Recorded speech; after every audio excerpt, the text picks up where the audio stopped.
Oh, yeah. Freak out, freak out. Yeah, I'm looking right into the video scope, And this is Macho Man, #1 Macho Man impersonator, past, present, future. Yeah, and I'm here to tell you, you are watching 49er Minded with Bashar. Yeah, the cream of the crop. Dig it? 49er Minded. It's not just a thought process, but a way of life. 49er Minded. 49er Minded. Can't shake it. It's 49er mind that I got. It's 49er shine that I got. My psyche's on another Frisco Super Bowl. Don't sit slow, cause here we go with a super show. A red and gold session. About a red and gold obsession. With some well-controlled expressions. Let's talk about that win that we got. Who should have been in the spot? That's how it's been in the spot. Let's roll that back, all that crack, all that straight fumble sack. Or just dial it on up if you wanna talk smack. It don't matter what the storyline, as long as the story aligns with a 49er mind. 49er minded. It's not just a thought process, 49er minded, but a way of life. The Shard. 49er minded. Way of life. 49er minded.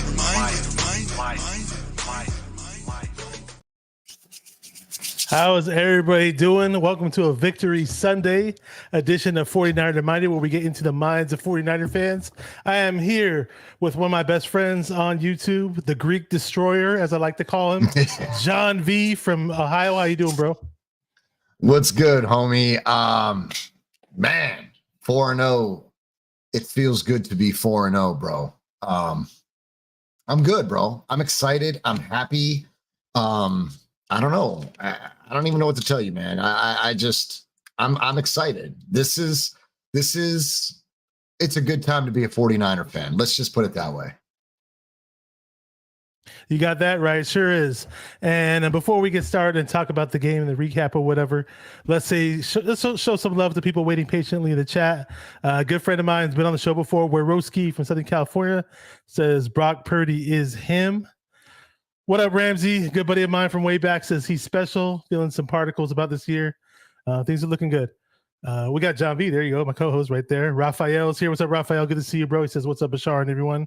Great to see you. He says, like and subscribe, everyone. Yeah, I appreciate it. If you're a newcomer to the channel, you're not subscribed to the channel, hit the like button, subscribe to the channel. We appreciate it. We got Kenny, Fired Up 49ers, says better score over 30 because we got Brock Purdy. and don't forget the #1 defense that you always talk about, Kenny, but the defense wasn't exactly stellar today. Let's just say that, but it was all right, you know. Let's see what else we got here. We got 49ers throwback. Good to have you, bro. Appreciate you. Check out 49ers throwback on Twitter, by the way. He puts up a lot of retro 49er clips and touchdowns, and it's a lot of fun when you check him out on Twitter. We got Nighthawk Afterburner. He'd be a legend in these YouTube streets if you remember him from the Rombo days. And Randy Daytona, what Randy says, Bash June. I'm not Persian though, man, but I know what that means. Please let Brock love you, Aziz. What's with all this Farsi, man? I understand it though. It's not my language, but I understand it. He's like, Jesus, you gotta accept it. Hey, I've been saying Brock Purdy was good this whole time. Go back and watch my first videos when Purdy was playing initially. My only doubts came after that serious injury. You can go back and watch the videos where it was an injury that there was very low statistical data of the injury. Very few NFL players have had the injury. Therefore, there was major doubts going on people's heads, and I have the right to be doubtful. I have the right to be skeptical. With all the flashes in the pans that this team has had at quarterback, yes, I'm not going to go the Jimmy route again, where I bought his jersey right away. So it's going to be for extended periods of time, you know, where we know this guy, if this guy's the next up there with Steve Young on Montana. But again, I've never said anything bad about Brock. Love, Melissa. Says John V. Yay, Bash gave us John V. Hey, John V's awesome, man. I'm always appreciative of him taking his time to come on the show. Sure am. Raphael's here. Who else is here? Prick Dog. What's up, Prick Dog from Twitter? Good to see you, bro. Says, yeah, rep that shit. Oh, Latif. I've never seen this guy before. Welcome to the chat, Latif Zaydam. So what's up, guys? And we got Norm. What's up, Norm? Says Norm 209er Empire. Check out his YouTube channel. He does a lot of hip hop stuff as well. Says Niner plays the cards with a full house. Miss David McNiner's here. I had the pleasure of meeting you at the Levi's for the New York Giants game, Thursday Night Football. Says what's good, Bashar and John V. Let's go Niners. Same with Brian Culp. He was sitting right behind me, and pretty sure I got everybody covered. If I miss somebody, just let me know. I like to make sure I shout everybody out. And if there's new people, there are new viewers and watching, hey, say what's up in the chat. Let us know where you're chatting from. And 4-0. You said it feels good. I was about to say it feels great, baby. I just said it anyway. So I'm not the biggest Jimmy G fan, but it is what it is. I mean, it's just fun. It's a funny little saying. It's a catchy little saying, you know. But I actually had to watch the game on a delay because I had to attend this gathering, and by the time I got home, I was watching it on DVR, and I pretty much had all my notifications turned off on my phone. But I was watching the game as if, you know, I was zero knowledge of what happened. Basically, you know, I was probably about 2 quarters behind everybody else, but it was, you know, early on, all I saw was a heavy dose of CMC. Man, what'd you think? I mean, this is arguably, some people can make an argument that this should be your MVP, right? But for now, let's just cash it in, bro. We took a lot of slack from members of the media, fans of other fan bases, talking about you overspent. This dude is injury prone. San Francisco doesn't fit that scheme. Now just look at it, bro. He's unbelievable. And he just looks like CMC looks like he's I don't know, bro. It's almost like his time as a Panther and the history is like he's just rejuvenated. The guy just you would never believe that this guy has, how long has he been in the league now? I believe his rookie year was 2019, wasn't it? Or was it 2018? 2018, I think. 20, okay. Like, bro, the kid's rejuvenated. He looks incredible. He's a baller. There's nothing else to say. I couldn't tell you anything you already know, bro, other than the fact that I think that he is just a baller. I mean, and I'm so grateful that he's a 49er. You know, I was listening to I stand corrected. It was actually 2017, my bad. It's fine. It doesn't even matter. I was listening to Juice with Greg Papa after the game on Sirius Radio, and Juice was talking about how he is so happy that CMC is his teammate, because it should have been illegal for the NFL to allow San Francisco to trade for him. That came from Juice. And he was just so like, as a teammate, I guess CMC was trying to sell that fake so much so that Juice could get that touchdown.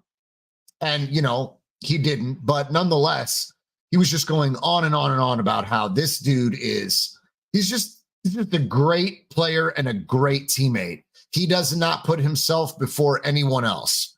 And I think you kind of get that, right? I think you kind of know that when you hear him talk. So CMC is just a great teammate, an all-out baller. I'm super excited, bro. So happy he's ours. Yeah, and so I used to live in the Bay Area. I'm not too far from the Bay Area now. I'm in Northern California, but when CMC was playing in Stanford, I definitely remember him on the highlights all the time on the news or whatever.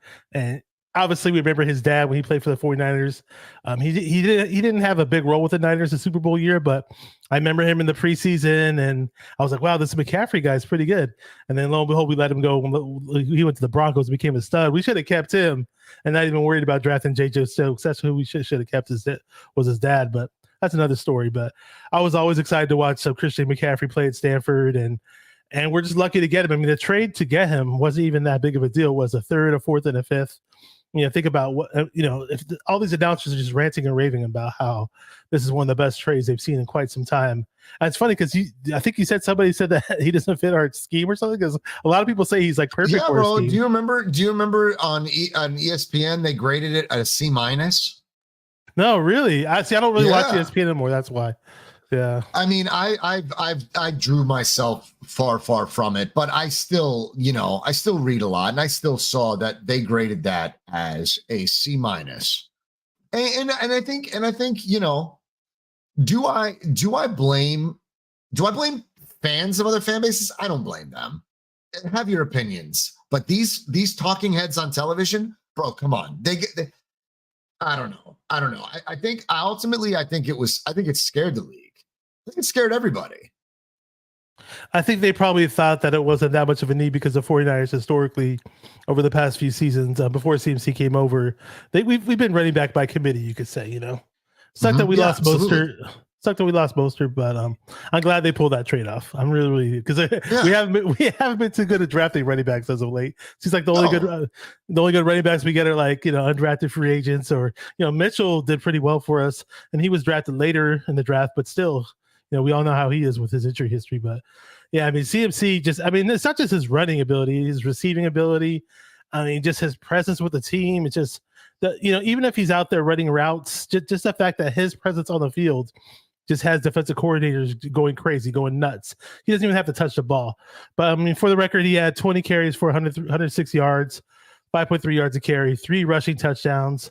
I believe he had 3 total touchdowns in the first half. One of them was receiving. His receiving stats, 7 catches for 71 yards. And this guy, I don't know, I kind of get scared watching because he's not a big guy, but for whatever reason, he finds a way to run through people. Bro, I get that feeling too sometimes. You as a fan, when you see McCaffrey running into, just demanding that contact, it scares me. I know that feeling. I know exactly what you're talking about. I do. And I think the way that Kyle just sends him every chance he gets, it makes me nervous, but it's working, and it's driven this team statistically. For every time I get scared that maybe we're overusing him, I realize that you're not. We say that Kyle can't or doesn't finish opponents. I saw that mentioned in the chat because I've agreed with that at times. It's almost like he doesn't know when not to overuse a player. But in that same sentiment, though, how can't you? It's literally working, right? I mean, 5.5 yards a carry. Is that what he's averaging? It's like 5.3 or something like that today. Okay, 5.3 today. Yeah. All right. So when you think about it, with the addition of Purdy, obviously, CMC has single-handedly flipped the identity of this team offensively. Would you agree? I think so. It just helped. I mean, this team has always pretty much been good on offense. Kyle's excellent at scheming, people open, and, he draws up so many run plays for this offense, and having just another game-breaking player on this team, it's almost illegal if you think about it, We already got Debo, we already got Ayuk, we already got Kittle. I think you're right. I mean, we were always good offensively, but I was still scared every time. Every game I was scared. Bro, I have not felt that fear at the quarterback position since Purdy's poise in the pocket was the one thing last season that marveled me, bro. That young man does not show happy feet. He doesn't feel rushed. You don't see him. You do not see that young man give you any reason to be scared. Outside of the elbow, you never want him to get smacked in it again. Sure. But I'm saying at his play, his poise, bro. I mean, I don't know, bro. I think it was the one thing that marveled me the most last season. He does not fear anything, bro. I've been saying that the past 3 weeks, real talk. And this is, I said this, I was at the Giants game. I was on another podcast talking about how I went to the Giants game, had a blast, met a whole bunch of content creators, and we were all sitting in the same section. It was a big thing that Jess from East Coast Radical podcast had put together. So shout out to her. It was an amazing time. got to meet Steve Young. It was just a whole bunch. I just had a blast. It was awesome meeting a bunch of people who I never even met before, but I knew them from either Twitter or YouTube or wherever, or Facebook. But let's talk about Purdy, man. This guy, he only had one incomplete pass today, 20 for 21. I mean, like I was at the game, the Giants game. He was 5 for 14 in the beginning of the game. Yeah, he didn't look good in the beginning. A lot of people were antsy or pissed, and then they were pissed a week before because he didn't hit on whatever deep passes and he was off. But regardless, even for the three prior games, it's not like I was sitting there. I didn't sit there and get mad or anxious and get pissy and say, "Hey, oh wow, this guy is terrible." What are we doing with this guy? Why are we throwing our marbles to this guy? Like, no, I was like, okay, you know what? I think he's going to find a way to overcome this. Sure, he's making mistakes. And as of late, we've seen some of the top guys in the league making mistakes. Patrick Mahomes, Josh Allen, I can name a few other guys as well. But I was like, he's making these mistakes, but the greats find a way to fight through the mistakes. The great ones or the good ones find a way. So he eventually found a way those past two games. He had a really nice game, the overall game against the Giants, with 311 yards for 2 touchdowns. And in this game, it's just like, boom, all shots were just there, man. He was even throwing some deeper shots down the field. I mean, he had one really, really nice one to Ayuk. It might have been 40 air yards on that one. And Ayuk himself had himself a game, 6 catches, 148 yards, 24.7 per catch. He didn't get a touchdown, but I mean, that was the first time in a long time when I saw Ayuk get some nice deep ones down the field and some longer passes. And it's not just the deep passes in general. Purdy's been doing this, some people were saying he's dink and dunk or whatever. I get that part that he can hit the layups, but he's been very good in general off of intermediate passes. And back to what you were saying, it's like, sure, everybody used to say like, hey, don't criticize Jimmy G when he was our quarterback. He's winning these games, and how dare you have criticism for a guy like Jimmy G when he's won all these games for us? But it's like there were so many times where we'd watch these games where Jimmy G was our quarterback, and the frustration was there. We'd see the hospital balls, we'd see passes that were nearly intercepted, we'd see a bunch of mistakes, or just his body language. Jimmy's body language alone, it was contagious. Like his anxiety and his whatever nervous things he had about him rubbed off onto some of the fans when they watched the game. Like it just wasn't a good positive feeling. Now, sure, we won those games, like I said, but watching Brock, like you said, the poise, he's just calm, cool, and collective. So there's that. You could say this guy doesn't have like elite traits in terms of elite physical traits, but the calm, cool, and collectedness about him, the fiery edge that he has to him, the competitive edge, whatever you want to call it, all of it's there, man. All of it's there. So, again, my major doubts about Purdy going into the season was that major injury that he had, the major surgery that he had, the UCL. I didn't know when he was going to be available to play. I didn't know that he was going to be the same player coming back. None of us knew this. We can guess. We can say, yes, he's going to come back. Yes, he's going to be great. Yes, he's going to be good. Or no, he's going to suck or whatever. We can all say all these things, but nobody knows it until we see it. So now we're seeing something. So now I can say, yes, I'm seeing it. That's the difference. So, and I hope people understand that, I have every right to be skeptical about things that I don't feel good about. There's many things in this world and in the game of football that will just not make me feel good. And I'll be like, let me take the wait and see approach. That's what I need to take. And if you find it offensive, I'm sorry. I don't care if you find it offensive, because I have to take that conservative approach, because I've seen us get burned. I've seen the flashes and the pans happen, and I just seen it, man. But look, I've been tweeting about it.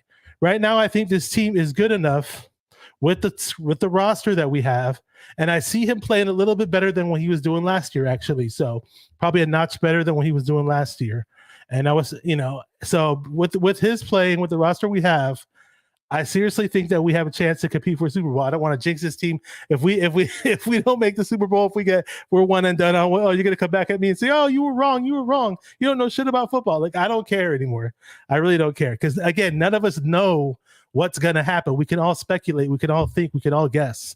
Let me just say what's up to some people who I did not say what's up to. I gotta make sure I shout everybody out. We got Red Jet, what's up, Red Jet? Good to have you here. Says 49er minded. Let's go, Grammy superstar. Appreciate it. I don't know why she gives me that moniker, but Hey, it is what it is.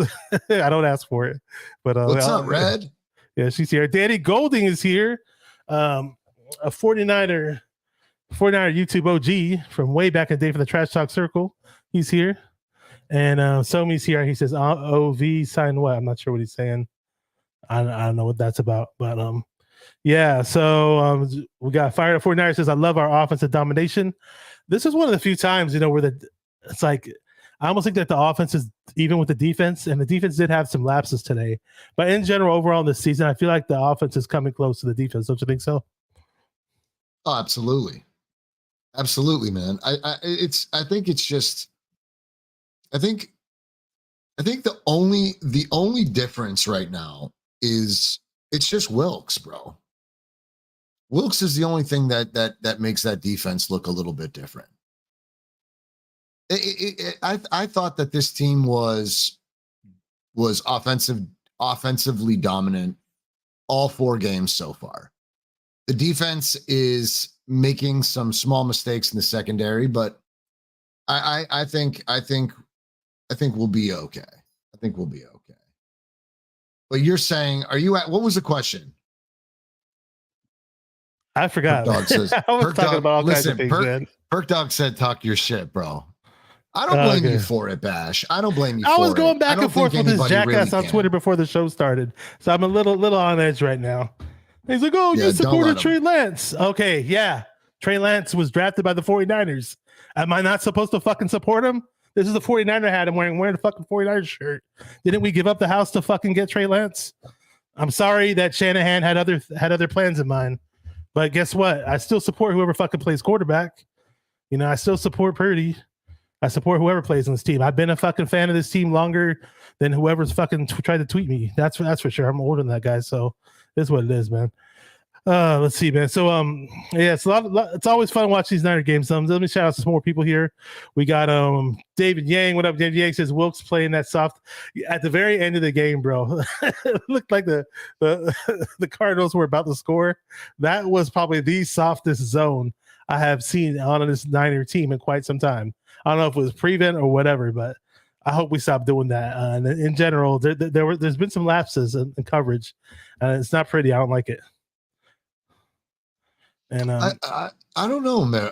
I'm telling you, it looks different, and it's making this defense not appear to be that number one defense that it was last season, right? You know what I'm saying? Under D'Amico, there's a different vibe. They're still balling out, but there's a different vibe in the defense.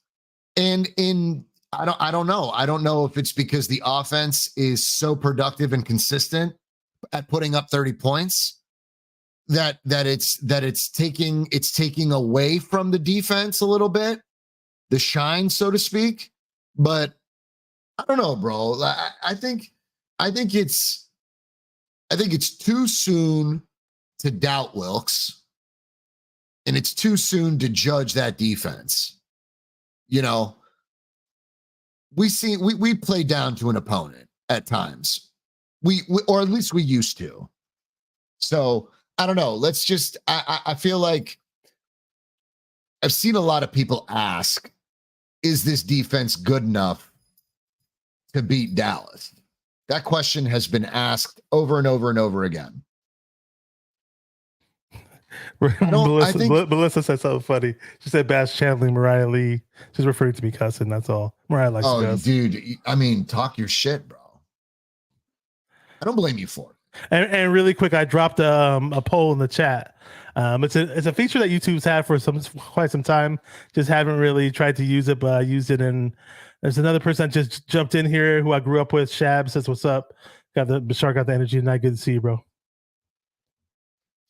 Really quick though, this Cardinal team, I mean, I know they're 1-3 because we just smashed on them, but they did beat the Cowboys, and they're one of those teams who people wouldn't necessarily call a good team, but it's like we have these teams in this division where people will just look at them on paper, look at their rosters, and they think, "Oh, it's a cakewalk. Your division sucks. You guys don't play any good." But for whatever reason, it's these teams just rise to the occasion whenever they play us. They're just sneaky good in a weird type of way. Don't you agree? Yeah, absolutely. Yeah, I mean, Tommy, like, what do you want me to do, bro? I don't know what you want me to do. How do you talk, bro? How do you talk? Let's take that to a poll. How do you talk? I personally think John V has one of the best voices out of anybody on YouTube. I think, I mean, as far as like football guys or whatever, I think you got a classic like football voice. And you kind of, I know you may not like the comparison, but whenever I hear you talk, I just in the back of my head, it kind of reminds me of Danny Bonaducci. If anybody I know remember, who Danny Bonaducci you know who that is. is. It's okay, you know. I know who he is. Sonny got this spends East most of his Coast- days listening to Disney. That's it. You got this East Coast vibe to your voice. Let's see. Norm 209 Empire says defense has allowed 14.5 points per game. Offense has scored 31.25 points per game. There you go. And when Purdy first stepped on the scene last year, I believe we were scoring about 34, a little bit more. And a lot of times in these games, man, we had I forgot what point in time this drive took place. It may have been the third quarter, but we had some nice passes from Purdy. In general, Purdy was really, really good. He was on. And I believe IU caught a nice pass. And for whatever reason, we punted. I think we almost crossed the 50-yard line, but we still punted. And like, I feel like every game, especially like the Giants game and the Rams game, there were like there were at least two times where we should have scored touchdowns. So I felt like we should have scored like 2 extra touchdowns in the previous 2 games. I definitely feel like we should have scored another touchdown in this game. Now I'm not saying that we're gonna score like 40 points a game from here on out or anything like that, but there's just multiple times during this season where this team can get better on offense is basically what I'm trying to say. This team hasn't even scratched the surface yet. I really, really think maybe once we hit our stride, we could just easily light up that scoreboard. No doubt. It's coming together. The chemistry of this team is phenomenal. It's phenomenal. There's a brotherhood there that locker room is airtight. You know what I mean? And it's really speaking to what we've built, bro. Come on, man. Dude, CMC made this team, change them night and day. Night and day. Look at Elijah Mitchell. At one point, this dude was getting 6 yards a carry. Now, his knees are made out of, this like porcelain, thin porcelain. He manages to ding his knee playing the game and not playing the game. On Thursday, when he was questionable for Sunday, couldn't believe it. I couldn't believe it. What the hell did you do, bro? What are you doing? Do you eat food that's nutritious? Like, why are you so soft? How the fuck did you hurt your knee? So it just, Elijah Mitchell just he just pisses me off because like, if he could just, if that dude's legs were not so brittle, I would be so comfortable with this room. But I mean, it's Mason, and Mason's ball security concerns me. Yeah, Mason actually got some touches today. Been a while. Well, yeah, he caught one pass for 13 yards. It was a CMC type route. Wasn't too bad. And then he had about 3 carries for 10 yards. Actually, I'm looking at the stats right now. So not too impressive. He had one run that looked pretty good. And Juszczyk actually had the ball at the goal line at one point, and he got stopped. You know what? For as much praise as Juszczyk gets, he does not impress me whenever he gets the ball as a runner. Now, I like him as a receiver because he's almost like a second tight end, you could say, but not so much as a runner, dude. I don't know. Correct me if I'm wrong on that one. No, I think you're right. I think he's more of just a blocker. He's just I don't know, bro. For the money, you're paying for blocking. He has to have clear space to fight for yards. To see him run through, a gap that's closing, he doesn't have that speed to shoot through it, first of all. So really, I couldn't disagree with you. Honestly, I couldn't. Let me see what's up to this. I think it's a new guy, new viewer, if I'm not mistaken. You can let us know where you're from because I don't recognize you. Chris Osorno, if I'm saying that correctly, he says, "Yo, Juice is great for the third and fourth short situations. Highly underrated. He is the best fullback in the NFL." But keep in mind, though, very few teams in the NFL have fullbacks. Maybe there's like what 6 or 7 teams that have starting fullbacks, but he does a lot of things very well, especially the blocking. I love his blocking, and I like his hands out of the backfield. Damian Lee's here. He said, "I would trade KFC." I'm saying this wrong. He said, "I would trade Mitchell for a box of KFC chickens." There you go. I mean, dude, I'm right there with you, bro. I don't understand. Why his legs are so soft, bro. Yeah, he's always getting them dinged up. Yeah, always, Bash. He for a smaller guy, he runs pretty hard and he's pretty fierce. He doesn't have fear, you could say. But it's I wish he could just get healthy, just be the same guy who we saw last year, basically the year before. We got Tanya Seau. She says, "Hey fam, what's up?" She says, "John V, you still up?" Yeah, I'm great. I'm thankful Tanya, that John's all the way in Ohio and he's doing the stream for me, so I appreciate that. All the way on the East Coast. 49er throwback. What's up, bro? And he said, who else is here? Somebody I missed. I always like to make sure I shout everybody out. And I know I missed a couple of people, so let me just scroll up a little bit. And as far as the polls going, if you didn't participate in the poll yet, I'm going to read off the numbers for you in just a moment. It was a very interesting poll, like who's today's MVP, basically. Is it CMC? Is it Brock Purdy? Both of them had amazing days. And, Purdy, in my opinion, I'll go with Purdy because I know CMC had the 3 touchdowns and, he lit it up receiving and running wise. But let's be real. We've seen CMC do this before. Now, I think it was 4 total touchdowns, actually, right? Wasn't it? I know because he hit the. Yeah, and if you ask Kyle, he'd tell you he didn't know. He had no idea. He didn't. Oh yeah. Oh, during the game, he had no idea. He pays no attention to how many touchdowns players have. He's so focused in the play sheet. He doesn't really talk about it. He really doesn't want to hear praise about it till the game's completely over. He said that today. All right, so we got David Corona. I forgot to shout him out. What's up, bro? I see you. So what's up, homie? 49ers all day.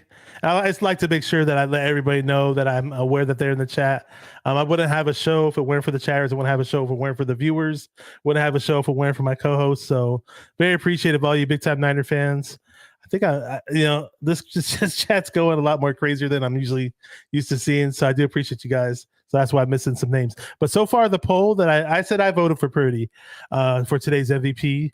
But as far as what people in my chat are saying, it's CMC at 73% and Purdy is 27%. And John V, you can cast your vote if you want as well. So what was the poll? What was the poll? Who's the MVP for today's game? Oh, definitely. Yeah, if you go to the chat on the YouTube side, on the StreamYard side where you're at right now, you got to open up a YouTube browser to see it. You'll see the poll pop up in the chat. And that's pretty fun. Bringing some funny stuff in the chat. So we appreciate you guys in the chat, man. But as far as today's pass rush, I mean, I didn't really see anything that really stood out pass rush wise. I was kind of a little concerned, I mean, I was expecting Bosa to go off and have himself a big game today, and he didn't. And the only sack that we registered today was Hargrave, and which I'd like to see. I always get hyped up when Hargrave gets a sack because he's hyped up. Like I said, it's just that contagious type of energy that Hargrave brings, and I was talking about contagious energy earlier with the negative energy that Jimmy used to give me when I was watching the games. But yeah, man. But are you a little concerned about the pass rush? Do you think we should get a pass rusher? Should we get a cornerback? People are talking about Patrick Surtain, and I see all these names thrown around, but I don't know. Do you think the 49ers should make a move? Bro, you got to do something at right tackle. I can't stand to watch McKivitz get beat any more than I have every week, bro. It's just going to get harder. Next week, it should be, if it hasn't been evident yet, next week, it will be very obvious that we need to shore up the right side. We just have to, bro. Even though they're not showing concern there, they have to be. But I would probably, if you had to make a move at the trade deadline and you could only make one, I would probably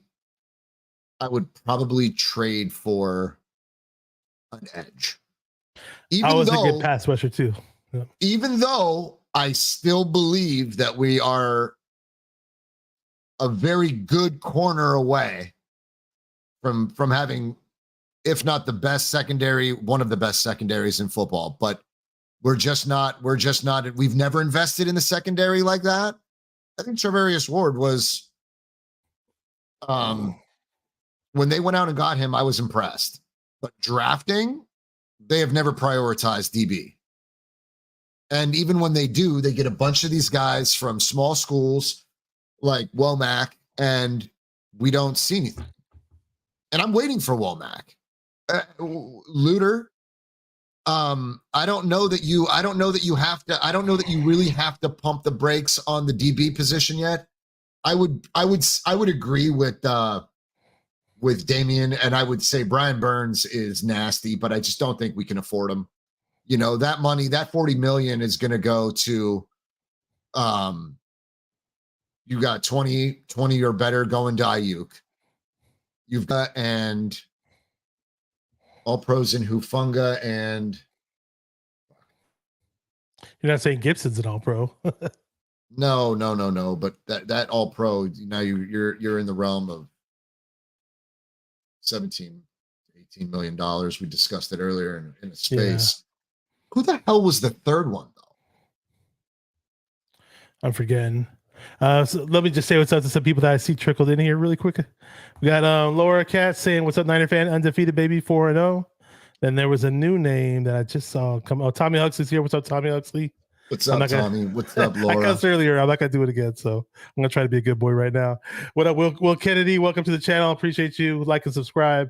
Says, dude, someone tell me how another team can plan to beat the Niners. Good question, especially on offense, man. Who are they going to stop? Literally, we didn't have. There's no. You have to pick your poison, bro, and none of them are forgiving. Exactly. Niner Gang, what's up, Niner Gang? Welcome to the channel. It says, get Surtain and blitz more if the pressure isn't there. Obviously, I'd love to have Patrick Surtain here. I just always been more of a pass rusher type of guy. I just believe in pass rush so much. I just think that an average defensive back can turn into a good defensive back if the pass rush is amped up. That's just my theory, my philosophy. And NFL GMs always say you can't have enough good pass rushers. And I think it's fair to say that we should probably go for an edge, but we just have to we've got to find somebody that's going to be great and affordable. There you go. Says LO, the 49ers are 4-0. Chill out. Oh no, we're happy. I think we have a really good shot of being the Cowboys, that's for sure. Now you did mention Micah Parsons though, and McKivitz.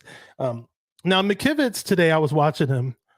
And usually my complaint about McKivitz was, especially in the run game, that all the runs that we would have success on with McCaffrey were to the left side where Trent Williams and Aaron Banks are. Sure. But today I did see a lot of success on McKivitz's side in terms of running the ball. And there was only one play. There was only one play that stood out, in my opinion, that McKivitz had me scratching my head, had me shaking my head like, bro, like, we see Purdy out here balling out today, 20 connecting on 20 passes on 21 attempts. And here you are pulling off the same pass protection that you did against TJ Watt when a player who I've never even heard of, Dennis Gardeck, number 45 on the Arizona. I literally had to pull his name up because I didn't even know what his name was. He did this little spin around maneuver on McKivitz and got a sack. And actually, on the next play, he did a similar type of maneuver of where Trent Williams was and got a pressure. So I just, I don't want to be this big McKivitz hater because, week one, we saw what happened. The TJ Watt, 3 sacks, and people saying, well, it's TJ Watt. He's one of the best in the league or arguably the best in the league. So that's not going to happen every week. But then again, you said we're facing Micah Parsons in, this Dallas game. So there is a concern. Me. I mean, the opponent, we haven't tested him, we haven't tested Purdy or McKivitz since the Pittsburgh game with TJ Watt. So now you're going up against an elite defense, and are you going to be better? The thing is that Purdy's getting rid of the ball very quickly in certain situations. I'm not worried. I'm not worried, but We need it. Bosa's getting doubled there. So somebody better get a fucking sack. Somebody better get a sack. Somebody's got to get home, bro. If Bosa's over here getting held, choked, and, whatever else, somebody better get pressure and somebody better get a sack. So if it's not Bosa that's racking up sacks, somebody else needs to be. So if it's going to be Hargrave, fantastic. That we're paying a great deal for him, and I love having him here because he's worth every dollar.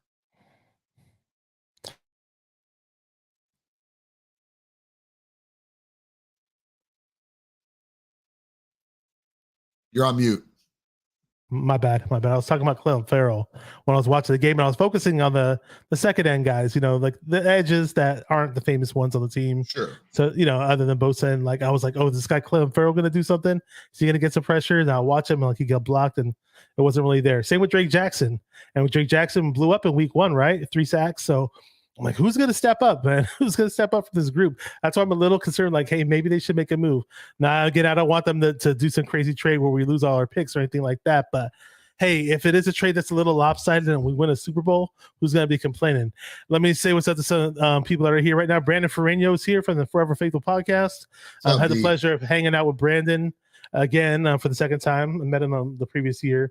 Says, I got to get you on my show again. It's been too long. I agree, bro. I need to get on the show, and I need to learn your dance moves, man. You had those killer dance moves at that wedding. I believe that was your sister's wedding, huh? Congratulations, by the way. I didn't know your sister was getting married.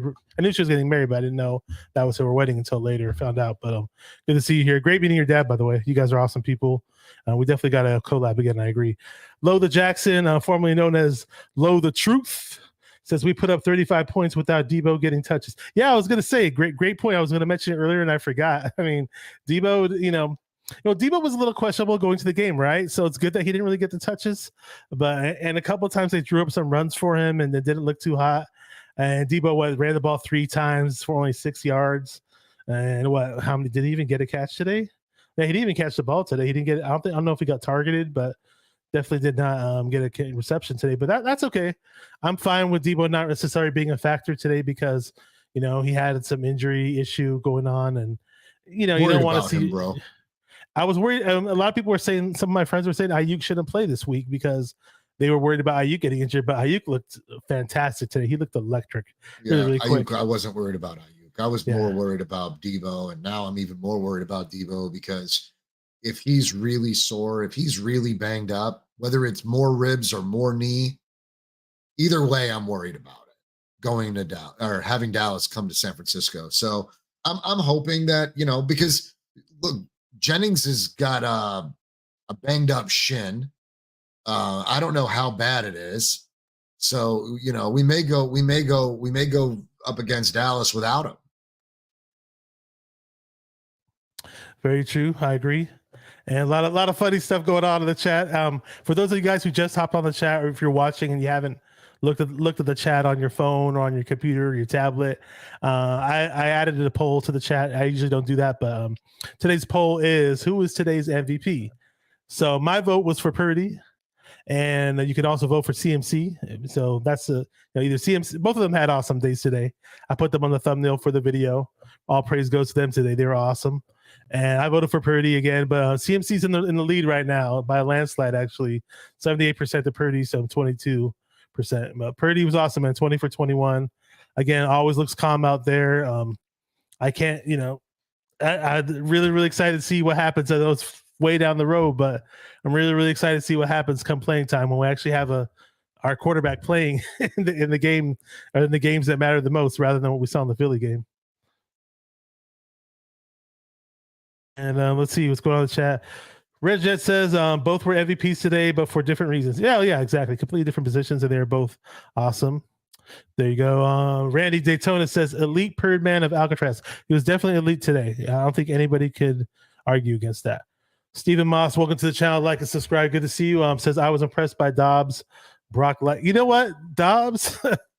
I've heard his name sparingly throughout his NFL career, but I did not expect him to put up a fight today. 28 attempts.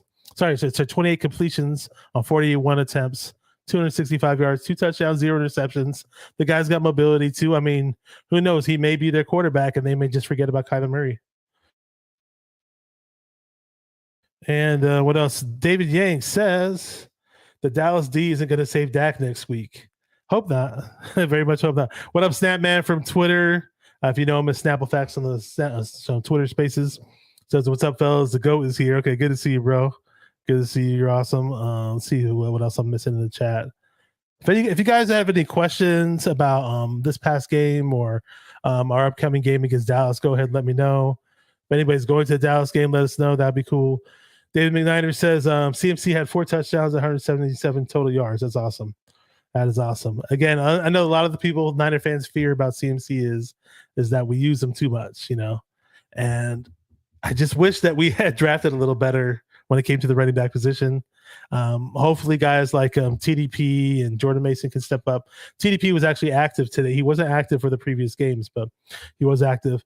Chris O'Sonor says CMC had an Al Bundy game today. Okay, there you go, MVP. Worowski says the Cowboys' secret weapon next week is Trey Lance. I don't know. I don't think they're going to throw many packages. He probably barely knows the offense. And, whoa, I don't know about that, Tommy. Why you say that, Tommy? Why you say that, man? You always seem to have fun in this chat. I don't know if he's trying to be funny. Let's see what Red Jet's saying. She says, to be honest, 4 week runs have been allowed up the middle.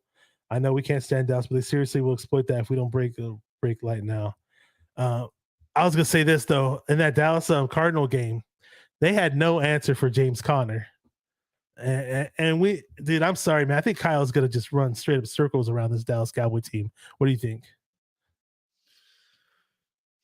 I don't know, man. Dobbs diced them up. Dobbs diced them up. I mean, I think they could slow down the run. So, Arizona gave you the best film you could possibly get. They exploited them, dude. Okay, I know they were without a few offensive linemen, and they're down a star DB, but I don't know, bro. I think it's going to be. I think Purdy is going to dice up that. I think it's going to be Dobbs 2.0. He's saying it's a fluke. They should have had lots of the Cardinals. We'll find out, man. We'll find out. We've got, and you know this. We beat you guys in the playoffs twice already. So when it really, really mattered, but we'll see. I mean, those games are in the past, and this present game's coming up. So they're not strong enough psychologically either. We beat them there. We beat them mentally, and their fans. No offense. And 49 throwback, who are you talking about? He said he was on David Lombardi's channel. Not sure who you're referring to. Damian Lee says, we're going to need 2 running backs to destroy Dallas. Okay. There you go. Yeah, somebody has to step up. I mean, I don't know about Mitchell. Again, you went on about his injury issues. I don't want to slam the guy too hard. But somebody's gonna tackle him in the legs, and he's done. 8 weeks on one leg, 8 weeks on the other leg. You remember that bullshit last year? Yeah, it's. I don't want to rag on Mitchell too much, but it's hard to have a lot of faith in the kid. I just hate to say it just is. I mean, we've seen him ball out. We've definitely seen the guy ball out. But yeah, I mean, I'm hoping guys like Jordan Mason or TDP could possibly step up in his absence if that were the case. Worowski says CMC equals 3 running backs. Definitely equals 2, I'd say, because the way he is in the receiving game, man. Texas boy says Tony Pollard healthy. Remember, he was injured in the playoffs last year. Yeah, he went down to the game. I remember that. I heard that he is not the same runner. Texas boy. I have heard that Pollard does not look the same. That being said, I mean, we also aren't the same team from last year either. So let's go. We got better. There's some funny stuff going on in the chat. I'm gonna read this one by Stephen Moss. He says Brock avoids the risks that Jimmy G took that changes the game outcomes. Yeah, I was saying it earlier. I'm not sure if you saw me earlier, Stephen Moss.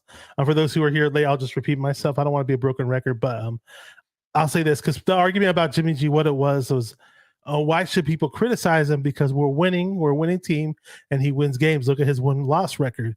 But my argument was many times during those wins, that there were a lot of questionable moments where Jimmy G would look nervous, or he'd throw the ball too high for the receiver, or he'd throw the ball in a place where the receiver would possibly get injured, or he'd only throw the ball to one particular part of the field.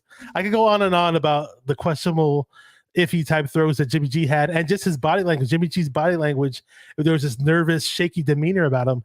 And like I said, it was contagious. It would rub off on the fans. At least it would rub off on me. Whenever I saw Jimmy G nervous and weird looking out there, it rubbed off on me, and I wasn't happy. I didn't have a good feeling during a lot of these games that we won. And then on the flip side, go to Brock Purdy, and it's like calm, cool, and collective. There's that Joe Montana aspect of him being calm out there, and again, he doesn't have the world's strongest arm or anything like that, but he just makes the throws on time. The accuracy's there. He can escape the pocket when he needs to, which is nice. I wish he knew how to throw the ball away a little bit more. Hopefully, he'll probably learn that as his career plays out. That'd be nice. And today, hey, a lot of people say that he's not that great at throwing the ball downfield. If you compare it to the NFL's elite, sure, he's not an elite deep ball thrower, but he made some nice deep passes today to Ayuk. So I thought that was a lot of fun to watch. Worowski says, we had a rookie in at quarterback that game last year. Remember that? Yeah, well, you can say this too. Yeah, sure. Purdy was a rookie. Purdy was a rookie. He wasn't even expecting to play. When we threw him in that Dolphins game, he wasn't expecting to finish off the season as a Niners quarterback. But now he's got a lot more experience under his belt, and he knows that he has to be the starter. Fired up 49ers. Kenny says his arm looks fine to me. Definitely looks pretty damn good after that injury. I'll say that much. A lot of people were suspecting that it may not be the same. And that's the thing about Purdy. I haven't seen lapses in his game since he's came back from that crazy injury. So that's a very positive feeling coming from Purdy. And Randy Daytona says something about Joe Burrow's elite. He's elite and he's a loser. Chris Osorno says CMC is the motor that makes this Niner offense run, but he doesn't have to be a single option. It's dynamic offense. I agree. I mean, look at. I don't know what was going on with Kittle today. By the way, not sure if they were planning on not using him so much, but I mean, he was excellent in terms of blocking in the run game. I'm not sure if you noticed that. Yeah, he was excellent. That's but unfortunately what happens when McKivitz is over there. Yeah, but I mean, one catch for 9 yards today with Kittle. He had 90 yards last week. He looked like the Kittle of old. And we all remember last year when Brock Purdy did step in, what happened with Kittle's game? He expanded it. All of a sudden, he becomes a red zone threat. I mean, for the longest time, people said that Kittle's nothing compared to Kelsey because Kelsey gets all these red zone touchdowns and Kittle doesn't. Well, we switched the quarterback and boom, Purdy's throwing touchdowns to Kittle. So hopefully we see more of that as the season progresses. It'll be nice to see Kittle get in the end zone and celebrate and score more points for us. And who knows, maybe against Dallas he gets a touchdown. But was it Ronnie Bell had one catch today for 7 yards. We did a pretty good job of spreading the ball around in general. A lot of people had one catch. Willie Snead, Juszczyk. I mean, Ayuk had the bulk of the catches. Obviously, the same with McCaffrey. CMC had Ray McDonald had 2 catches. But yeah, I mean, it's going to be very interesting to see what happens against this Dallas team.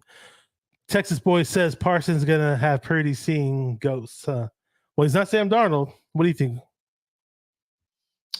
It's not true. It's just we are just going to let him get rid of the ball as fast as possible and let our skill players just work in space. You're going to be chasing us down the field, bro. Cool. We got Dan the Corn Man. I love this name. He's a 49er fan / Nebraska Cornhuskers fan.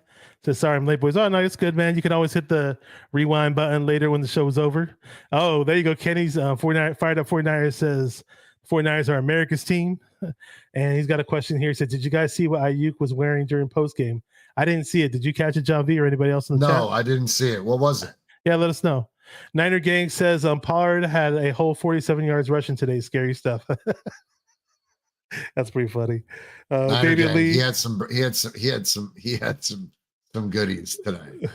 Damian Lee says, I care about TVs. I hope the Cowboys handle next week's loss better. No violence towards TVs. Yeah, leave the TVs alone. Leave the TVs alone. That's a good one. Yeah, those 4K TVs, especially those OLED models, are very expensive. I used to sell TVs, so know a little bit about that market. So he said, Dan the Corman says Ayuk was wearing a green jersey that looked like a Packers jersey. Interesting. I wonder why. That doesn't make sense to me. I don't know what the connection would be. Dave McNiner says Micah Parsons limped off the field today. We should hear more about his injury tomorrow. Interesting. I'd rather play the Cowboys with full health. I don't want them to make excuses. Yep. Not that we don't have injuries or anything like that, but it would just make it more interesting. And it's going to be a tough challenge. You mentioned McKivitz earlier. It's going to be a very tough challenge. Hopefully, we kick ass in the run game. And like I mentioned, the Cardinals had their day with the Cowboys on the ground game. And I think we're a much better running team and a much better offense in general than the Cardinals. But Texas man over here in the chat thinks that game was a fluke and that game doesn't count. So I don't know. And Dan the Corman says he claimed it was just a brand. Okay, could have been. Yeah, maybe he just likes the color green for whatever reason. I don't think he'd want to play for the Packers the way they're looking at it right now. So, what do you think, John? I think I don't. I mean, what was the question? What are they asking you? In general, about anything I was bringing up in terms of the chat. And really quick, again, just to remind people, there is a poll going on in the chat. Who's today's MVP? And right now, CMC is in the front. He's 78%. Purdy, who I did vote for, I voted for Purdy, had himself an awesome game, 22%. Purdy had an elite game today. I hope people hear me say that loud enough. You bought a Brock Purdy shirt already, John V. Yeah. I mean, listen, much like you, I support every quarterback, man. I'm not buying Darnold's jersey, but I do have some Purdy shirts. Inspector Dabbit has some pretty amazing gear. I really suggest people check them out. I got a Purdy t-shirt from there. I mean, bro, I don't want Dallas to have any reason to say that they weren't full strength. They're already going to use the Diggs thing. If Parsons rolled his ankle or if he got a stinger, I don't want them to have any reason to talk shit and downplay whatever success we have, and no matter what, we're never going to please everyone, bro. We're never going to please everyone. Not doing this and not as the 49ers. There will always be people that are going to pick it apart and say, well, this could have been better and this could have been that. I think we're witnessing something special. What Brock Purdy did last season was just incredible. So, I mean, it's still early and we have to stay healthy. I agree with Randy. What's Randy saying? I don't see his chat. Just got to stay healthy. Oh, okay. I think I see. We stay healthy. We are a problem. We're a problem now, man. I just want to be full strength as best as we can. Yeah, I mean, it sucks. I can't think of a team in this NFL over the recent years that had to deal with what we had to deal with in that Eagles playoff game, where you just lose. You're on this amazing hot streak. You got this bright young rookie quarterback, and all of a sudden his arm snaps in half, and then you're just stuck with nothing. That just sucks. And it's the sad part is the Eagles fans were on their, they're just on their high horse and like talking like we're the worst team that they've ever played and we suck and we're garbage. Like, come on, bro. Okay, so so just a reminder about the poll. Okay. So Purdy did get some votes. He's 26% now, and CMC's still at 74% for the MVP. I want to say what's up to Dominate 49. I've seen your name on Larry Kruger's chat. I think I've seen your name around on the chats. This is Brock Purdy. If you don't know, now you know. He had to have himself a great game. Hopefully he continues to do that. Some people see him as elite right now. I say he's good right now. I want him to be elite, so hopefully he has more games like that, and we can call him elite, and hopefully he takes us to the promised land and wins it all, and he'll definitely be elite that way. So it's gonna be a lot of fun with this, young quarterback that we have winning us games. And Perk Dog says the moment Darnold has to be quarterback for us, I'm pulling up a Santa Clara and throwing hands. I don't think any of us want to see that. I don't think any of us. Well, we don't want it to come down to that point. We just definitely don't. We did not. Kenny has a question. What's up, Fire to 49ers? Says, because Purdy fixed his deep ball issues from last week, do you think his ceiling is higher than we think? It's all about consistency. So, I mean, some people last year saw Purdy and they thought that's the best we'd ever see of him throughout his career. But I think I see a little bit of an improvement from Purdy compared to last year. Maybe he's like one notch above in terms of his play from last year to this year.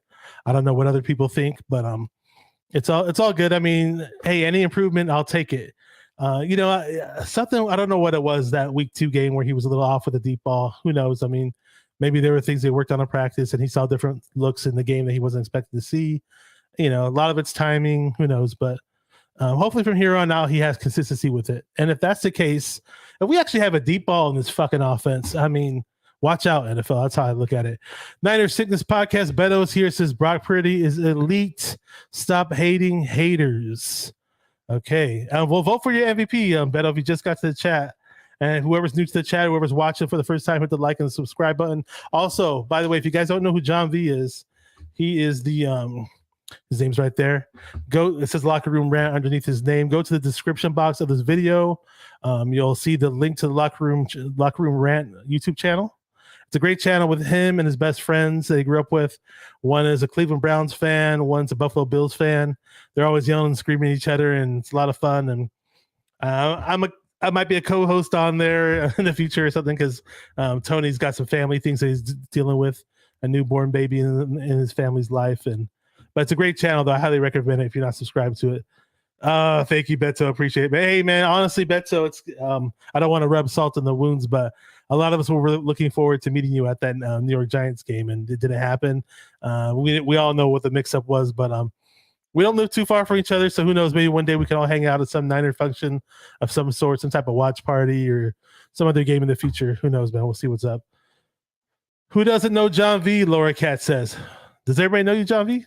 Did anybody anybody recognize you when you were at that Steeler game? Tell everybody about your Steeler game experience since you were there week 1. Oh my God. So I walk in there and I run into Mose, Mose Knows from Mose Knows and Nitty Gritty Niners. I see Peachy. I see Wayne Breezy. And then all of a sudden, bro, and this is the first time it has ever happened to me. I mean, the first time it has ever happened to me. Fans start saying, "You look like Kyle Shanahan." And I'm like, this is ridiculous. So later in the night, I meet up with Jesse Naylor, Davo, and Roscoe, and your boy Nick. Nick was awesome. Yeah, shout out to Nick, man. I need to bring him back on. Great dude. So we're all sitting there and it started happening again. So they start clowning me, bro. And it was funny. It was funny, but it happened quite a few times at the bar, quite a few times, but it was a great time, man. Pittsburgh was amazing. I told you the Niners showed up on the East Coast, and not for nothing. We have a lot of Niner fans on this side. Like we have a ton of fans in Ohio that are Niner fans. So they really showed out, bro. It was an amazing game. At the point of when I had seats in the end zone and when CMC ran that 65-yard touchdown, of course, bro, I'm getting beer. I leave my seat to go get beer and I'm watching this big ass TV behind the area where they're selling the brews. And I'm like, oh my God, he's running. Oh, he's running for more yards. And I'm screaming and I'm looking, bro. And I'm like, this motherfucker is going to run a 65-yard fucking touchdown. And I'm standing here like an asshole trying to buy an overpriced beer. I was so How much was the beer there? $24. Oh wow, more than Levi's. So Levi's is $20, but $20. They're $24. And what's crazy, bro, is that a Steeler fan walks up to me and he's like, "If you let me cut you, I will buy your beers. I'll buy whatever you're getting." I'm like, "Well, you better buy one for everybody behind us, bro." And he's like, "No, fuck them." And I look back and they were all Steeler fans. I'm like, fuck them. He bought my beers. Because I let him cut me in line. And at that point, CMC already scored a touchdown. What the hell what was I going to say? No, at least you got a free beer out of it. I did. I got 2. So they're much more cordial than Philadelphia Eagle fans, I take it, even though they live in the same state. Yeah, definitely. And how far is Pittsburgh from you? About an hour and 30 minutes. Oh, okay, cool. That's closer. It's 2 hours and like 20 minutes for me to go to Levi's. So you're closer than I am to Levi's. That's funny. Dan the Corman says, John V, you have a similar look to Shanahan. Maybe it's the beard. LOL. So you got another one. Have you seen the fake Kyle Shanahan Instagram page profile by any chance? Yes. I need to get that guy on here, man. That guy is hilarious. Everybody takes pictures with him and he dresses up like Shanahan for each and every game. And I met a few people from Vegas that came to Pittsburgh, and they were either friends with the Shanahan, dude, and they were telling me crazy stories. Like, he has photos with probably half the fan base. So Niner Gang says my pops was from Ohio. I still have family in Cleveland. Okay, there you go. Well, you're not in Cleveland, but you're definitely from Ohio. That's great, man. That's great. That's cool. And he says he's in deep. Tell him to hit me up in the DMs and let me know what part. Niner Game. Why don't you drop your Twitter and drop your Twitter in the chat? Or so I'll drop your Twitter in the chat. I could do it because it'll pop up as a regular link. And if he has a Twitter account, he can hit you up or whatever. Debo's hometown. That's pretty sweet. Yeah, Deep. Yeah, I mean, it was so fun seeing Debo go off in that New York Giants game in person. That was easily Debo's best performance that I've seen in real life. So it's just all that run after the catch stuff that he does, and that 30-yard, was it 30-yard or 35-yard touchdown that he caught in the end zone from Purdy. That was a really, really nice throw, by the way. And here's John Link's Twitter, by the way. If you guys want to follow him on Twitter, and go to the description box of this video, you can subscribe to the Locker Room Rant YouTube channel as well, and that's just John V's YouTube channel. Definitely take a look at that. And the links to the Twitter is in the chat. So if anybody has any questions, we're about to close this out pretty soon. Thank you guys for participating in the poll. We got some good participation in the poll. Purdy's at 29% for today's MVP. CMC by a landslide at 71%. Both had amazing, awesome games. You can't go wrong either way, in my opinion. But my vote was for Purdy. I really, really liked what I saw from Purdy, and it's always great to see. And let's see. So if anybody has any other questions or anything else you guys want us to talk about, let us know. Warowski says, does anyone know where all the Kyle and Lynch haters have gone? Oh, there you go. Yeah, so I mean, my thing was, I was just mad that we blew off a whole bunch of picks for a player that we didn't even bother to use. That was my main thing. I've defended Kyle. If you go back on my YouTube channel for the years, I mean, I jumped on in 2021. I defended Kyle a whole lot, especially in the playoffs. A lot of people shit on Kyle a whole lot when it comes to playoffs or crucial games that we've lost. They said he's terrible when it comes to making game time decisions and all that. And I've definitely defended him a whole bunch. And, but there's times where if he does make mistakes and I think he deserves the criticism, I'll definitely criticize him. And, John Lynch has made some good picks, but as a GM, made some good moves in terms of trades, but I'm not going to say that he's perfect, so to speak.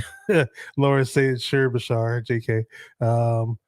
Dominate 49ers says blown picks. I mean, for example, like a lot of the lower round picks that we've made in terms of the draft, if you're just speaking about the draft, were made by Adam Peters, all those great players that we picked up in lower rounds.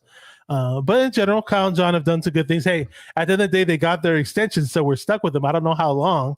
They didn't release the terms of the extensions, right? If you have any thoughts about that, go ahead. I know Dion wasn't too happy about that, about them getting early extensions. Some people said, hey, let those guys work for it. Why are they getting these extensions so fast? But really, really quick, Dan the Corman says Kyle Shanahan doesn't deserve any crap. He does a good job. But what do you think about the whole Kyle and John thing and the extensions? Go ahead, man. I think, listen, bro, you know what I've always said? Nobody is above criticism. Nobody. Okay. So as fans, we're emotionally invested in this team. We have every right to pick people apart, even if we're armchair managers or armchair coaches. Fans are going to share their opinion regardless of what. And if you do that on a platform like Twitter, you're going to pay dearly for it. And that's just part of it. But for me, I don't think it's out of pocket. The timing, a lot of people were like, the timing's weird. Because by the time we found out, Kyle and his family had already celebrated, right? So I don't know, man. Who are you going to replace him with? That's always the question that I ask anybody that wants to move off of Kyle, you know, who is going to be this effective in the run game? Who is going to scheme players open in their scheme? Who's going to do it? And how do we know that any other coach is going to be able to coach to these guys' strengths, being Purdy, right? Like, for me, if you want to fire Shanahan, you're going to have to come up with a better excuse than he didn't hit on those picks with Trey Lance. The jury's still out on who Trey Lance will ever be. Is he a 49er? No. Are we going to discuss it anymore? Probably not. But at the end of the day, Kyle coaches pretty well to his players' strengths. And he does a damn good job masking their weaknesses. So if you can find me a guy that's going to come in here and is going to be an offensive coordinator and just fucking kill it, then be my guest. Let's see the list. Let's see the list of coaches that you want to replace Kyle with. Because this organization is fucking it's operating so smoothly, and that's because there's no dysfunction between ownership, GM, and coach. All the players love one another. The chemistry is phenomenal. The continuity is just as established as it could be. Most of these guys have been weathered through heartbreak and you know, that Super Bowl loss, that NFC Championship in 21 when Jimmy was, you know, shitting it away. These players they've been through it all, bro. They're battle tested. They've shared heartbreak. I think that this team couldn't be any more on the same page as it is from top to bottom. Do you know when the 49ers were this in sync? When Bill Walsh had instilled the what the fuck was it called? It was a performance. It was a performance thing. He instilled this specific. He specifically wanted the organization to run the way he wanted it. And as soon as he established it and it was functioning, it was smooth. And Kyle seems to have done the same thing. The team, John and Kyle are probably as good as it's going to get. Because I just don't see a list of coaches, not in the chat, never on Twitter, never. When the question is asked, okay, who are you replacing them with? Or who are you replacing Kyle with? You know, to me, they've won in spite of those picks. Okay. So you didn't get anything out of those picks, but we were still winning football games. It didn't bury this franchise. It didn't set this franchise back anytime, at least not anytime soon. So what? We won in spite of those picks. Where I come from, it's a fucking wash. Because next year we have a 1, a 2, a plethora of thirds and fourths. We have a ton of picks. And we have $40 million.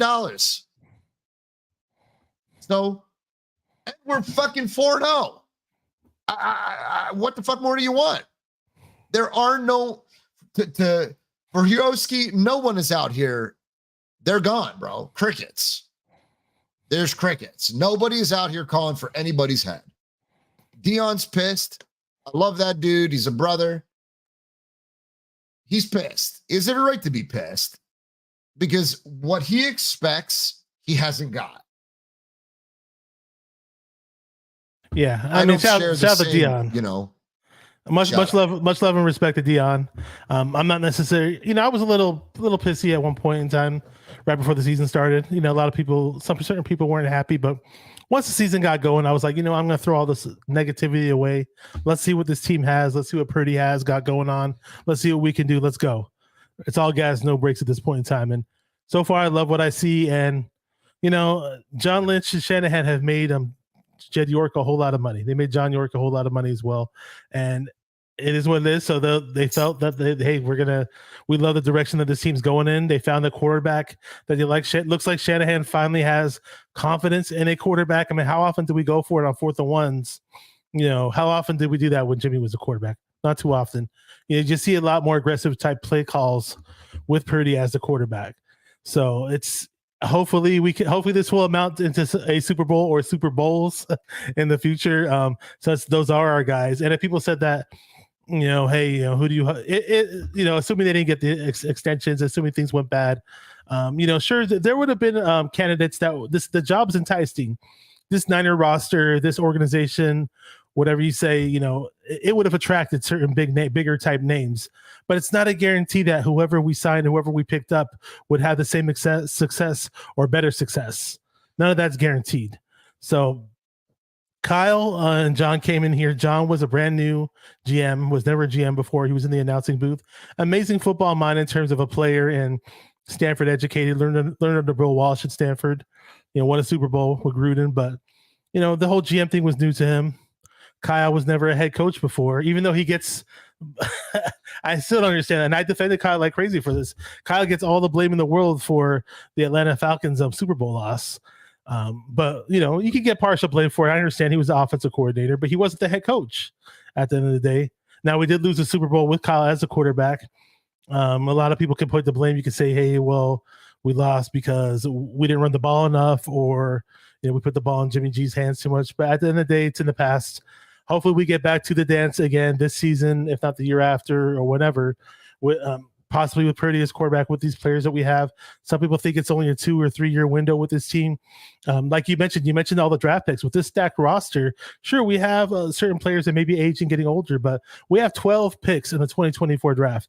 Now, do we keep all the picks, or do we make a big trade for a known commodity before the trade deadline? That remains to be seen. Who knows? But at the end of the day, Kyle and John are our guys. That's who we got to stick with. We got to support. And hopefully they've learned from past mistakes. They've done a lot of great things for this organization, but on both sides, there have been mistakes that were made. I'm sure everybody can acknowledge that. But again, you learn from your mistakes. Niner Sickness Podcast, Beto says Kyle had to overturn the whole roster in 1 year. Exactly. Yeah. He took over a dumpster fire. And year 2, he was in the Super Bowl. I agree. Year 3, anyone that wants to fire him are idiots, period. Yeah, so hopefully we're not in a position where we'd ever have to think that. And again, they're going to be stuck here for God knows how long because they got those extensions. So what up, Bebop? Mariah likes to call you Bebop-aroni. Reference, shout out to pepperoni pizza lovers out there. The real season starts next week against the Cowboys. Dominate 49ers says, if Miami wins the Super Bowl, thank the 49ers. Dude, I don't care, man. I was happy to see the Dolphins get stopped today. I don't know about you. It was nice to see the Bills stop on those Dolphins, man. I was happy to see it because I knew that, that Broncos team was trash and they got smoked. Look, I saw Dominator's comment. I know that those picks could have been a massive improvement in the team, but they also might not have been. Worst in history, fine. But we're also making history too, right? CMC passed Jerry Rice today. We've done a lot. In spite of those picks, we have done a lot. If we were missing the playoffs ever since, and we were just dog shit, then I would be like, oh my God. But we've improved, and we've been just as successful. I think at some point we're gonna have to just get over it. Like it bothered me for a long time. I'm not gonna lie, Dominator. It did. It bothered me a lot. But now I just feel like the Niners are in such a good place. I don't fear, I don't fear it. We do have compensation back going in the next draft. Let's do something with it. Let's win. Let's go all in, Bash. Go all in. Do what you got to do to win a Super Bowl. Just go all in and win it. We're not even going to set ourselves back in the next couple of years. We saw the Rams do it. We saw the Rams do it. We saw the Rams. But I think they did it all wrong, bro. They did it all wrong, right? But they did win. They did get one. So they got one. You know, I want one too, man. And I think San Francisco, I think they know that they got to go all in this season if they really want to get it done. Yeah. Niner Gang says they've done well. He said, was it they done what? Here, they done they done well not letting the mistakes set them back. I agree. He said this is a well-oiled machine that still pushes on. Yeah, you know, when Purdy's out there running this offense, everything's clicking. It is like a well-oiled machine. I totally agree. And Worowski says, Jimmy or Trey, let's talk. Oh my God. I'm not even going to go the Trey route anymore. I mean, once in a while I might mention Jimmy. Maybe because the reason why I mentioned Jimmy is because there's an extensive resume of Jimmy G games and seasons that we went through as Niner fans. So that's what I have to compare to. Had Trey Lance played multiple games like that and there were things that I could go back to and make comparisons to Purdy, I'd go the same route. But if somebody's only playing 3 games, it makes no point for me to reference that player. That's how I look at it. Bebop Jones, great point. He says highest completion percentage in a regular season game in 49er history, 2021, 20 out of 21, 95.2, probably in any 49er game period, including the playoffs most likely. I totally agree. Worowski said he's joking. I know you're my dog, though. I'd love to have you back. You know how much I ask you to come on the show, man. You already know that. I don't even need to remind you about that. I love having you on the show, bro. Oh man, Beto's having fun in the chat. I don't. Oh man, he hates Trey Lance even more because I know he's always hated the Cowboys, and we all hate the Cowboys, of course. But now he hates Trey Lance even more now he's a Cowboy. I hate the Cowboys as a team, and I won't necessarily go as far as say, hey, I hate Trey Lance. I mean, but he's not even playing, you know. If he's playing, sure, yeah, I'll hate him too, so we could beat them. So, yeah, it looks like I've covered a lot of things, and John V, you covered a lot of things. The chat's been awesome; they've been wild. Let's see what I throw back here. Off the chain. You guys, it's so hard. I'll be honest, man. I tried my best to read the chats, and sometimes it's hard though when there's so much going on. But let's see what the throwback here says. Cowboy fans on Twitter already getting ahead of themselves about Sunday Night Football next week, talking shit. And keys to W, we as Niner fans ain't talking about it. Oh, there was one in the chat earlier. Yeah, let them talk, man. It doesn't cost them anything to talk. We'll get the last laugh. Don't you think so? Yeah, absolutely. 100. We have been, you know, and that sits in their mind. And whether they want to admit it or not, that's it.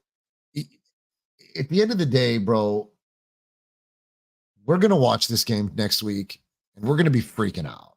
I'm going to be freaking out. I'm going to be screaming and yelling and cussing.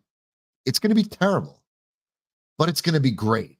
You know, I'm going to scare the living shit out of my neighbors, but also going to have a blast doing it. I wish we could watch the game together, man. That's going to be a fun game to watch. I might have to set something up with some Niner buddies of mine to try to do something unless I just watch it the cover in my own home. And I'll be honest, in most cases, watching it at home is, you know, you got the nice, comfortable couch. Yeah, I got a huge big screen TV. You know, you can pause and go to the bathroom whenever you want. It's the comfort in terms of comfort. The home experience is an amazing place to watch a game. But you go out to a sports bar, it's always fun being around a bunch of people or at a game. They're just different experiences. That's all. Yeah, let's see what Perk Dog is saying. I'm talking before, during, and after the game. Cowboys always running on Twitter. Chris Osorno says Cowgirls got shook from the Cardinals. They got shook by us. Oh yeah, it's gonna be fun playing them, man. Dan the Core Man says I can make a Discord and we can comment with each other on a voice call. Okay, cool. That's cool. I have Discord, but I stopped using it because the Niner fans I know that are on it didn't really go on there anymore. So go figure. Beto from Niner Sickness Podcast. Check out his YouTube channel. Says 49ers defense will hit Dak Prescott so hard Trey Lance will feel it from the side. That's funny. Yeah, oh man, I appreciate all you guys in the chat, man. Listen, before we wrap it up, let's take let's see what the chat feels about Wilkes and the defense. I'm just curious if anybody sees I don't want to say a drop off from last year. I don't want to say a drop off, but I do want them to tell me how they feel about the defense this season, because we already know that this team is already considered the offense is considered to be the strongest of the two. So I'm just curious if the chat feels the same way. Do they think that Wilkes is settling in. And will this, when we're in mid-season form, will this defense be the number one defense in the NFL? Will they resemble last year's 49er defense? Or maybe they don't even see a difference between last year and this year. That can be true as well. I'm on mute, but I just added the poll to the chat before we go. People can just click on the poll. And the poll I put is the 49ers defense better with Wilkes as the defensive coordinator in comparison to D'Amico Ryans. So we'll see. Dominate 49er, appreciate you, says Bash and John V, the best at acknowledging the chat. Great show, guys. Appreciate you. Yeah, I like to have repeat co-hosts on here a lot. I've never done a solo show. I keep telling myself one of these days I will do one just to see how it turns out. My boy Niners Sickness in the chat. He does a lot of great solo shows. He's really good at it. But right here, well, Bebop's just screaming for Patrick Surtain Jr. on this defense. I'd love to pick up. I'm more of a pass rush guy, but I would not. I would be just as happy though. A big name corner like that on this defense would be pretty scary. It's going to take a lot of. It's going to take compensation, and I don't know that. I mean, I just said let's go all in. So Surtain's going to take at least a pair of ones. At least, bro. He was 9th overall, right? Yep. So that's gonna call for at least 2 firsts. I mean, I'm sorry, at most 2 firsts. At minimum, I don't know. A one and a high 2. It's gonna take a pair of firsts. I would guarantee it. I forgot. I know we kind of have a little bit of a connection with the Denver Broncos every now and then. We do little trades with them. And somebody in the chat, I lost it. It was way earlier, way back. Forget if you can say your name in the chat if you want, but somebody made a cool comment that said that's almost like, I think it might have been Bebop. Somebody said that we have the 49ers have 2 head coaches because Mike Shanahan's like he's always in Kyle's ear. You could say Mike Shanahan also has his own office in the 49ers facility. So there you go. It was Bebop. Since Mike Shanahan has his fingerprints all over, we had 2 coaches. So there you go. But yeah, I mean, like I said, we do kind of have a little bit of a connection with the Denver Broncos, maybe because of the Shanahan connection. And I think it's John Lynch, right? Yeah, John Lynch too. But I'd hate to do a trade where we got rid of 2 first rounders. That would kind of piss me off. I don't know that it would take 2 firsts, but I feel like, was he an All-Pro last year? I don't think it was last year, though, but he has been before, though. Okay, so I would say it's probably going to be at least a first and a second to get it done. Really quick, before we go, because I know I saw it was a little reminder from Werowski about the Cowboys prediction. Yeah, I don't necessarily have one just yet, but his is prediction for Sunday: Niners 24, Cowboys, and the refs 21. That's pretty funny. What I wanted to go back to, because I was going to ask this earlier and I forgot. So what Werowski put up reminded me. So today's score was 35-16. My score prediction for today's game against the Cardinals was 38-14. So, I mean, I was kind of close if you look at it, but where were you at? I was superstitious and I can't do it. Oh, so you don't do predictions. The last time I did predictions, I'm not even going to put in the universe. I want to hear it. Let's hear it. What happened last time? I can't. I don't want to. What was it? The Super Bowl? It has to be the Chiefs Super Bowl. Oh, really? It was just chaos for me. All right. I'm giving you some I tried to predict the scores 2 seasons ago. So the Rams game pretty much put me in my place. The NFC Championship. Oh, okay. Yeah, that game. From that day forward, I vowed never to make a prediction again because I felt like it was my fault. I had my prediction was, I think it was almost reversed. Either way, it scared the shit out of me. It scared the shit out of me. There you go. All right. So no more PTSD for you, but people are bringing up their score predictions from this past game. Randy Daytona said his was 37-17. Bebop. I love that name. Says 35-13. I got super close. There you go. Warowski said, I said 30-16 on another channel. It's okay. I believe you. It wasn't on this channel. I believe you. Kenny, Fired Up 49ers, says, I'm not worried about our defense. Just a matter of time before we open up Pandora's box. Oh, yeah. I believe was it game? I believe it was the Rams game. I think they kind of questioned they questioned Kyle about the pass rush or something, about not getting to or about the defense. And, he said that this zone usually works really well when the pass rush is up to speed. So, again, this pass rush needs to get it in gear. So I don't know if we were talking about who we trade for. I don't know if we try to, increase his pass rush with a new player in mind, or who knows, or just certain players got to step up, man. Bosa's got to step up. We gave him that big ass contract. Go nuts tomorrow. I love Kosaric, man. He is going to go crazy after that. First of all, I heard a number of players today say that they cannot wait to watch the tape.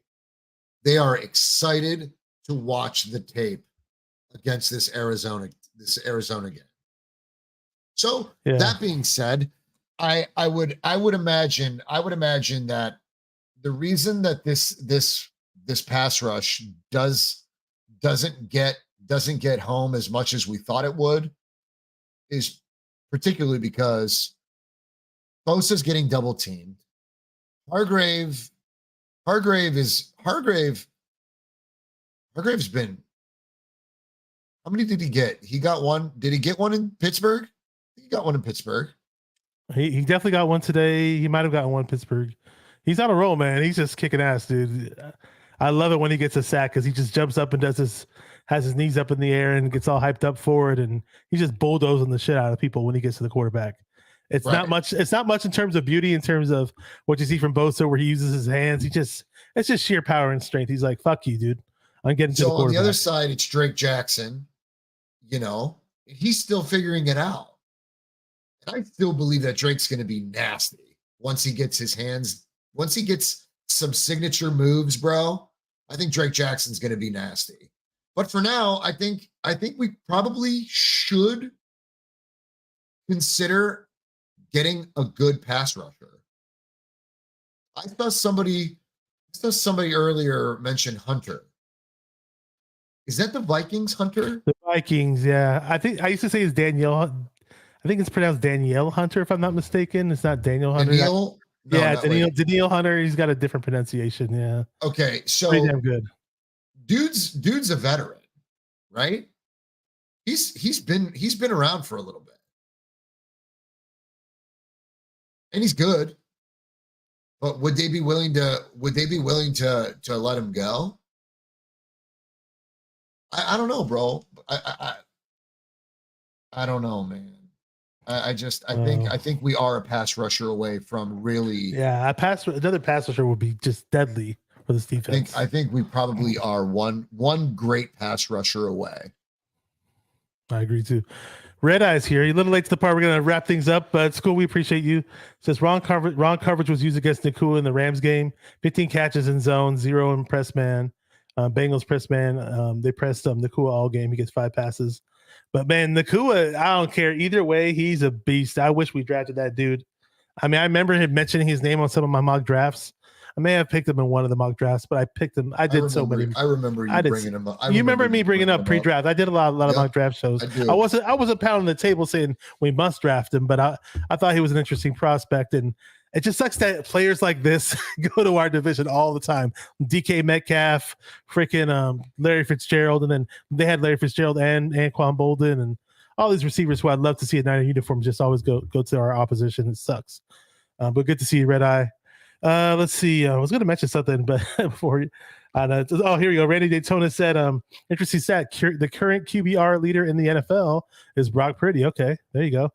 So that's good to know. So Niner Sickness says, John V, if you would even make that prediction, the outcome of the world would be the same. Oh, he said something about, you don't believe in superstitions. I don't either.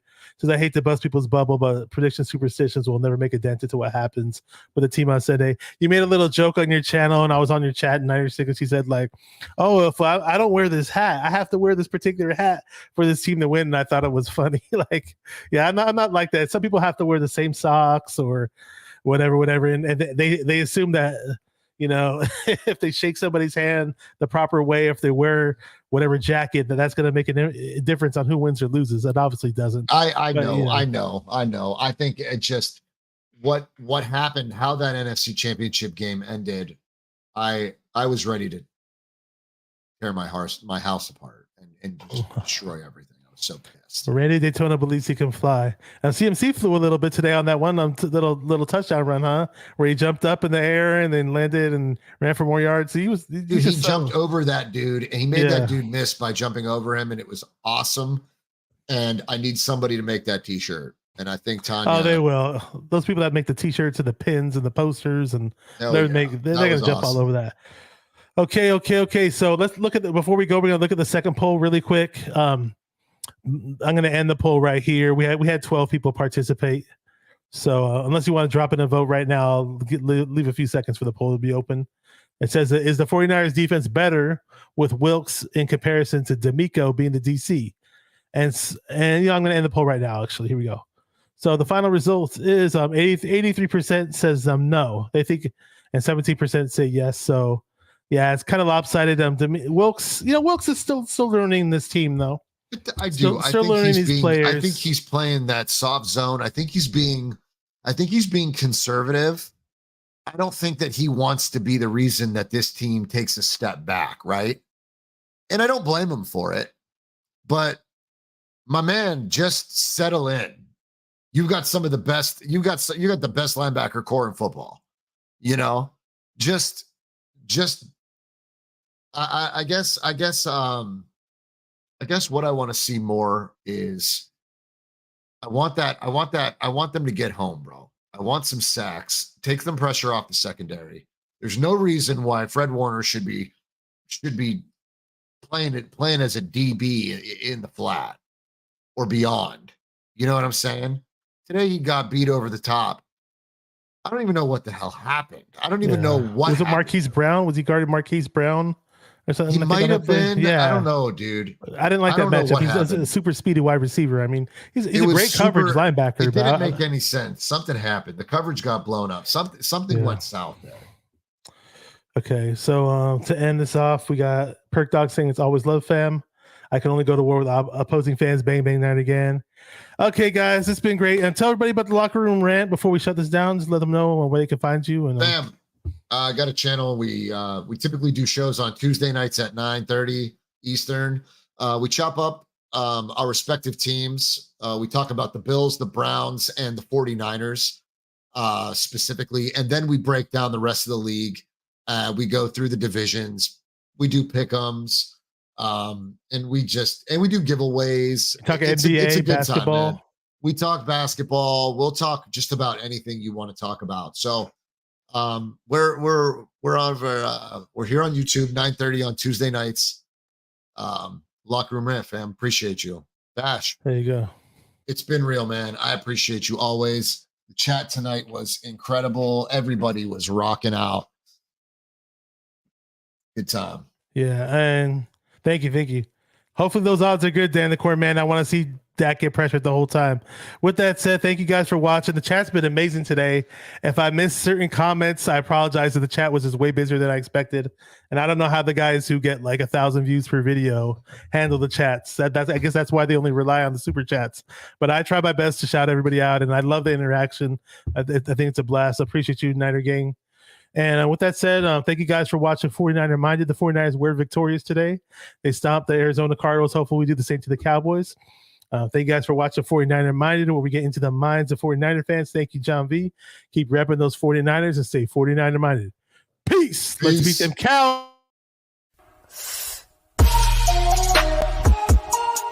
Come on, 49er fans, let's get it. Because it's 49er Mind. We gotta do this one time for the Empire. It's 49er Mind.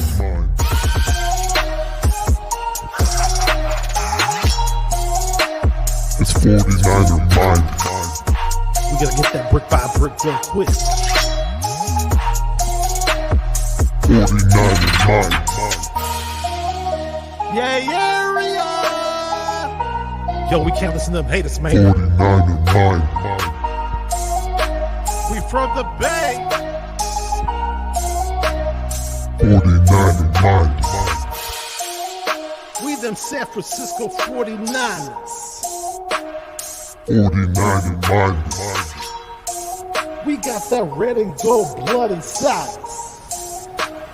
49er minded.